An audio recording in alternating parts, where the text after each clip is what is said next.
BJP 15 ఏళ్ళు ఉండాలా లేదా అన్నటువంటిది వీళ్ళ ప్రవర్తన మీద ఆధారపడి ఉంటుంది. అవును. ఇది సమన్వయ లోపంగా చూడాలా, లేదు నిజంగా కమ్మ డామినేషన్ ని కాపులును లేదంటే మిగిలిన సామాజిక వర్గాలు అంగీకరించలేకపోతున్నాయా? అట్లే కాదండి, సహజంగా ఇంటర్నల్ గా కమ్మ కాపు మధ్యన ఒక ఇది ఉండేది. దాన్ని ఇప్పుడు చంద్రబాబు పవన్ కళ్యాణ్ కలిసి మేనేజ్ చేసుకొచ్చారు.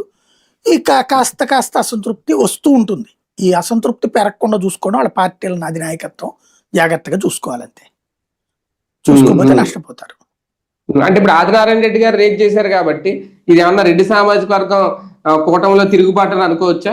అంత సీన్ ఏం లేదండి దాంట్లో. అతను చెప్పాను కదా, ఇండివిజువల్ తప్పించి సామాజిక వర్గ గొడవ ఏం కాదు అది దాంట్లో నుంచి.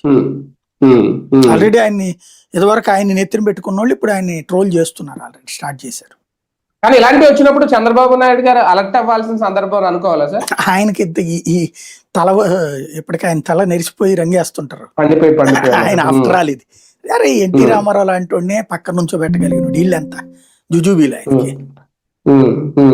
అంటే మొన్న మీరన్నట్టు విష్ణు కుమార్ రాజు గారు లాంటి వాళ్ళు కూడా అన్నది బీజేపీ అవసరం, బీజేపీ లేకపోతే అసలు కూటమి అధికారంలోకి వచ్చి ఉండేది కాదు టీడీపీ అనేది. మీరు సోషల్ మీడియాలో చూస్తే బిగిన్ అయిపోయింది రివర్స్ లో.